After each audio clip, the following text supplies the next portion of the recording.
Hey everyone, I have a very exciting and Christmas special for you. This is actually going to go live on Christmas. So hey, Merry Christmas, Happy New Year, and all that good stuff. I have a couple from Canada who have been building their real estate investment dreams since they were 21 when they built their own house. So let's welcome Rob and Natalie to the show and understand their story. How you two doing? We're good. How are you? Thanks for having us. Oh, I'm doing very well. I've been excited for this interview for a week to 10 days ever since we kind of set it up because you're doing stuff different than a lot of people I talk to. Yeah, that's true. Yeah. So why don't you just do me a favor, introduce the world to who you are, where you're at in the world, and we'll go from there. Okay, sure. So I'm Natalie and this is Rob. We are 27 years old. We're French Canadian. We live just outside of Ottawa, which is the capital city of Canada. We've been investing for a few years now, officially since 2016, but we started maybe a little earlier with building our own house. And yeah, it's been primarily through new builds, not renovations, which is why it's a little different. Yeah. Very, very cool. Well, let's give the audience, 'cause we've talked to a few folks from Canada, but why don't we kind of set the stage for the real estate market in Canada? Like it's been going up for sure, at least what I remember reading. Remind us the mortgage market, right? Do you do 30 years? I don't think you do. No, we do 25 is the max. Yeah. Okay, so 25 years fixed or variable? We do fixed. Okay. Yeah, most fixed. Yeah. All right. But we offer variable. Yeah. Okay. All right. And then what about the real estate market in just outside Ottawa? Is it one of those is it like Texas where it's kind of just always up a little bit, or is it like California where it goes up and down and up and down? Well, we do get the up and down a little bit from the big city, but because we're a little outside, it's a little more stable. Mm-hmm. So it goes up a little bit every year. Yeah, but last year was a very good year for us, but yeah, okay, fairly stable. Yeah, this year. This year, technically, yeah. She's like, there's 6 days left. We're not 2020 yet. Yeah. Stop fast forwarding. Yeah, we're already ready for 2020. There you go. So why don't we talk about building that first home? Because I don't know anybody, and I'm trying to think. I don't know anybody's first experience in real estate was, you know what? Let's build a home when we're 21. What y'all are crazy. What's that about? Yeah, we get that a lot, actually. Yeah, we started building our own home because, well, we had just graduated from college and we wanted to live in a house, but we couldn't afford the down payment on any house. Mm-hmm. Parents kind of told us about this construction loan that you can get here in this area where you build with 80% of the value that the bank loans you. So we decided to do it that way. I mean, we can dive into the details of the loan after, but we decided to build our home with that, and we kind of house hacked it too at the same time. So we designed it as a single family home, but we were a little nervous being 21 and being just out of school if we would be able to afford the mortgage. So my parents told me, well, why don't you design an entrance at the back of the house so that you could do like an apartment in the basement later if ever you need help paying off the mortgage, which we obviously thought that was really smart. So we definitely did that, but it took us a few months after we finished building. There's this thing too in our province. The government gives you like you can go recover a portion of the tax. There's a tax return on your build. On your build. So we were able to apply for that, and we got like $12,000 back that we were able to put. We immediately took it and put it in our basement apartment, and 4 months later we had done that, and we got a tenant in there, and that was history. After that, we started formula and wow. So some is good, more is better, right? Thanks, mom and dad. For sure. So again, so building your own home. So are either of you contractors, designers? I mean, there's all kinds of stuff. Both of our parents are in the construction industry. Okay. We did have coaching. Coaching. Yeah, like my parents did the crazy thing too. They built a house every year for 4 years, I think. Oh, wow. Until my mom got pregnant with my sister and they stopped. But so I got a lot of construction background from them. We studied in architecture as well. Oh. So we do our own plans and design.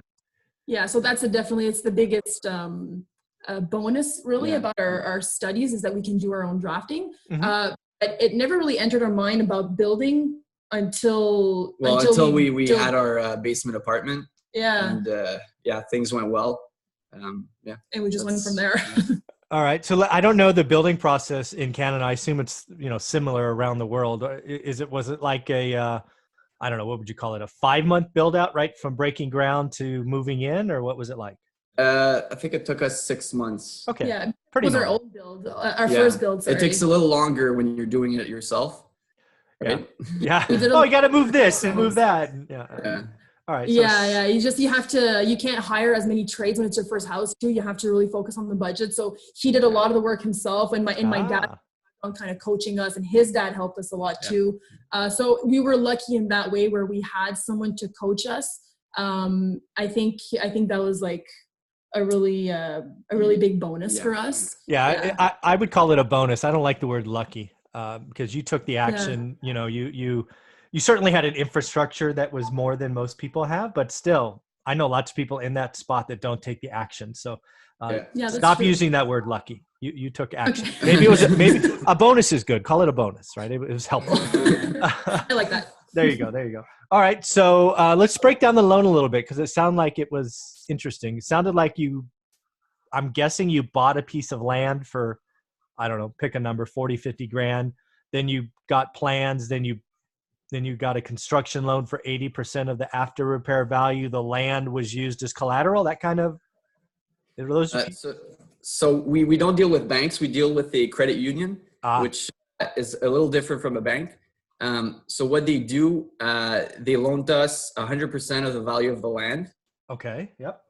Back in the day. And then it was a progressive draw. Yes. Okay. We had three draws during the construction. So there's an appraiser that comes by after you're at 40% of the construction, and then the bank releases 40% of 80% total of the full value of the property once it's done. Okay. That's how it works. All right. Very, very cool. So you finish that, you move in, you apply for the tax credit or whatever it was called. You get 12 grand back. You slam it into the basement apartment or. So that I think that was a year after that we finished the apartment. Maybe a little less, but about. And then another year went by, and then we were kind of bored. So we decided to start looking into buying another piece of land and building another rental.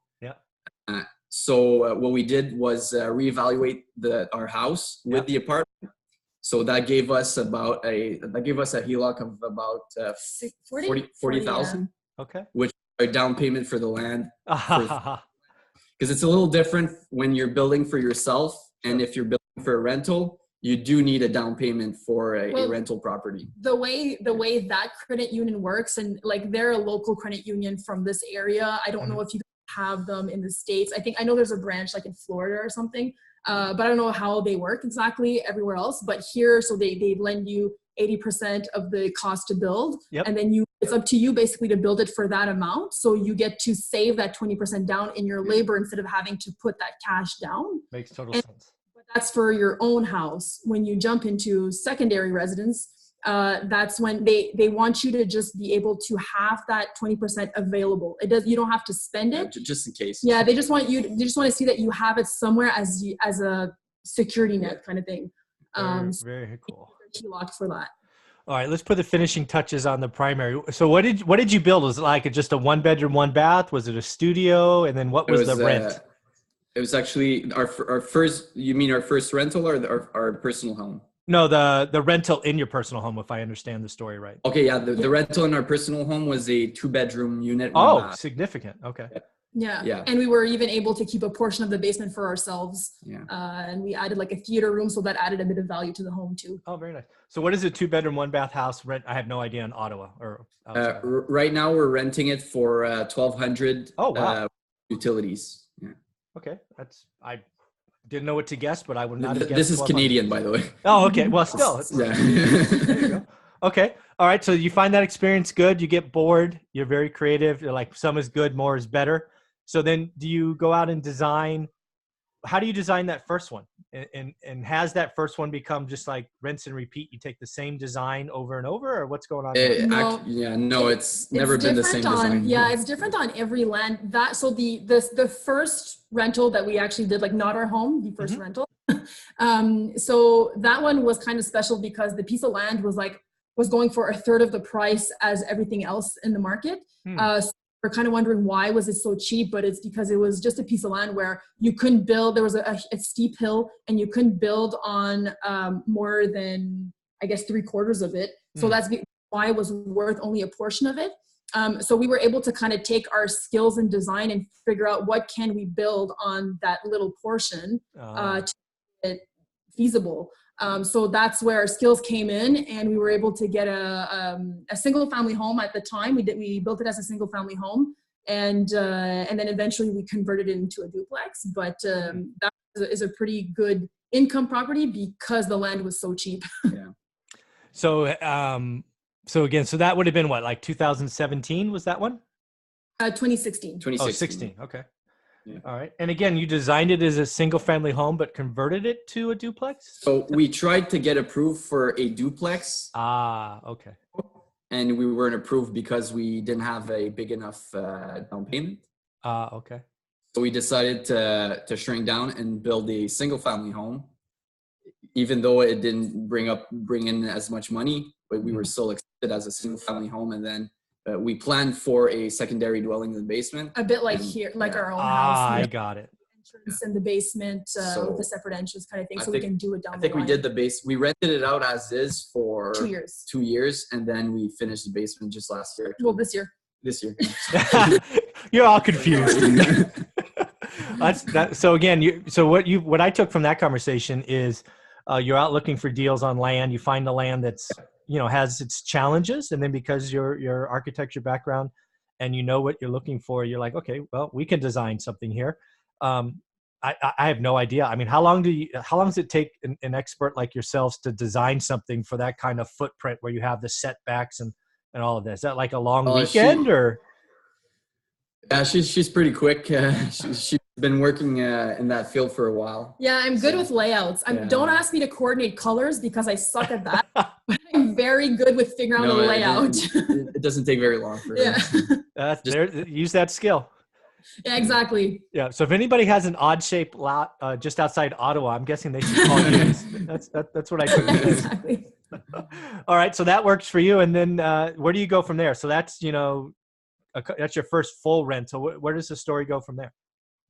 Well, while we were building that one, we saw another piece of land not too far away, which again was a pretty good deal. That one had nothing wrong with it. Well, there was existing well that had to be capped, yeah, something. I think there was like an existing garage. There's an old garage on it, so it had to be demolished. But we in a busy corner, so I think like it wasn't selling. And so we got a pretty good deal on that one too. Yeah. So that was our next project. So we decided, okay, let's just keep going. And at that point, the bank kind of saw our potential. They saw that we knew what we were doing and that like we weren't as much of a risk as someone who just is starting out and don't really have any experience. Yeah, it became easier. Yeah, it became easier. Everyone you do, like once you know how to build one house, it becomes almost the same thing because it's the same process, just different size and shape, I guess.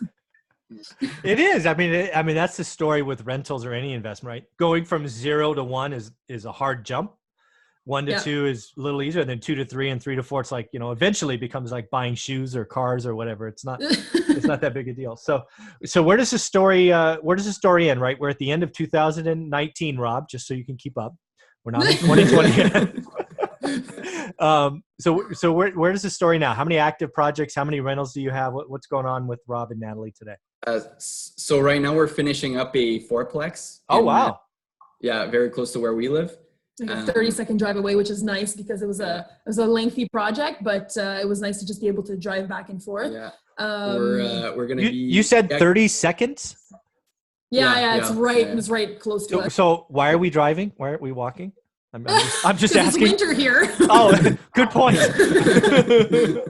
I forgot about that. It's like minus 15 degrees here, so Celsius. Excellent point. I forgot. No problem. All right. So the fourplex will be, so we're at 13 units. Wow. With our own home, sorry. Yep. So 13 units, and we sold a couple homes this year too, because we just started looking into, like, if ever the market were to ever go down or something, we wanted to get rid of the underperforming ones and kind of have use those funds towards better cash flowing properties. So we've sold 3 this year for that reason. And we bought another duplex that we're going to be renovating. We're going to be doing our first renovation project in 2020. We're excited to hit that, so it should be fun. Very, very cool. So how does it work in Canada? Do you have something, well, in the States, we call it a 1031 exchange, where you could take equity from one to another? Do you have something like that in Canada? We do, but it's so much more complicated. We haven't used it yet. And because, so I don't have a job. I'm working with, like, I'm building rentals. Yeah, of course. The capital gains isn't as much of a problem for me, since I don't have a salary already. So okay. We're just paying the capital gains because it's not going to be significant. Yeah. Well, I mean, is it like 10% in Canada? I mean, I have no idea. It's pretty high. I don't know. Yeah, it's 50%. You're taxed on 50% of the capital gains. Of the gain. Okay. All right. And you have, okay, that's awesome. So let's talk about the fourplex. I didn't know a fourplex was in the mix. So again, was this a buy the lot, build it from scratch kind of deal? Yep. So far, that's all they've been. But that one, we actually went with a private lender, which is something if people in the States don't have credit unions that do these types of loans that we're doing. It's a great way to do it too. Private lending is the best thing. It's a lot easier. What happened with us with the fourplex this year, it was the most stressful time of our lives. And basically is that the bank, like, they gave us the okay, and then we bought the permit, the $40,000 permit, and we started doing, and then all of a sudden they're like, oh, wait a minute, we're not sure anymore. So freaked out. We're like, what? Excuse me? Basically, they just made a mistake in the file, but by the time they gave us back their final okay, we decided to just try to find, like, a plan B. Yeah. So we talked to our accountant. Our accountant found a private lender who was willing to work with us the same way as the construction loans we were doing. So he was giving us the loan in progressive draws. Yeah. You pay more in interest, obviously, but it was such a simple there's process. No oh my God. Yeah. Private lending is good. Yes. You only deal with one person. You don't deal with different departments in the bank. And bureaucracy. We're definitely going to be looking into doing that more often. It's just that the interest rate is a lot higher. So so I mean, when we can get our construction loan, we'll go for the construction loan. But if it's too much of a headache or too complicated, we're just going to go back to our private lender because we need to move forward. No, I think what you're doing is what you should, right? You're creating a reputation, which you clearly have now at 13 units. People can see your track record. It's pretty awesome. So let's finish up the fourplex story. So what is it sort of configuration? Are they all 2-bedroom, 1 bath? Is it, the top units, we were able to fit in 3 bedrooms and 1 bath, 2 baths, right? Okay. And then the bottom units are 2 bedrooms and 1 bath. So units rent for $1,600 plus utilities. Wow. Okay. And then the lower units rent for $1,250 plus utilities. All right. So I'm just doing quick math. Yeah, we have garages for the top units, and they have access to the backyard as well. So that's why they pay more. So it's almost. Yeah. So 5,700 plus utilities is what my maths quickly says. Yeah. So all in, I'm just curious, what does it cost all in, including permitting, all the construction costs? The total cost of our build was $525,000. Oh, okay. That's about right. 1%, right? Roughly. Yeah, and cool. But we got it appraised for $730. No, for $778. Score. $778. Yeah. So that was a really good one. We though we're gonna get a mortgage for only 70% of the value. 63%. 63%. There you go. He's the numbers guy. You're the drawer. He's the numbers guy. I'm seeing the relationship now. Yeah. We're trying to raise our cash flow. Yeah, a lot. Of course. Since I don't have a job, I've been paying my salary through the construction. Sure. We're trying to get more cash flow to get it from cash flow. Yeah, I fully support being conservative. 63% is better than 70. If you don't need it, increase the cash flow. That's pretty awesome. Exactly. So I guess here's a question, because you two clearly are ham and egg, like you're a good combination. What are the keys in working with your spouse? And that's not always easy. Oh, it's not. Both of you laugh at the same time, uncomfortably. Yeah, exactly. No, Nervous laughter. I think the advantage is that we're always together. Mhm. So Yeah, we discuss it all the time. Like I work for the government, but I work from home 90% of the time. So it's been really a really good asset because I've been able to be more close to the business, and like we're constantly in discussion. We can constantly talk about everything. We don't always agree. Yeah. And the end of the day, sometimes when you're not agreeing, just walk away, come back to it the next day, and then you can usually compromise somewhere. But we've learned to I don't know, we're kind of like molding into one person now. Like everything we think alike. Yeah. That's awesome. So you know what's coming, right? You're just going to insert a kid some point in the next future, and then yeah. It's interesting. Okay. Very, very cool. So I am curious. So before university, before school, were you two out on jobs with your parents? Because you both mentioned your parents have construction backgrounds. Like, were you in projects and painting and it's all? Well, actually, I used to be a painter in high school. That was my high school job. Okay. So that came in useful. Yeah, I'm sure. And then when I graduated, I couldn't get a job in my field. So I actually worked for her dad. Mm-hmm. Her dad does small renos. So I learned a lot through him. Yeah, and I've been with him too since I was like 12. Yeah. So I learned a lot from him too. Yeah. And my dad is a drywaller by trade. Okay. So I learned that trade from him. All right. And then the other question I have is just about money, because, clearly you have a plan, you're executing it, moving forward, but not everybody who starts at 21 and is now 27 can sort of continually move at a good pace. They want to splurge. They want to go buy the fancy car or take a fancy vacation. How do you all talk about money?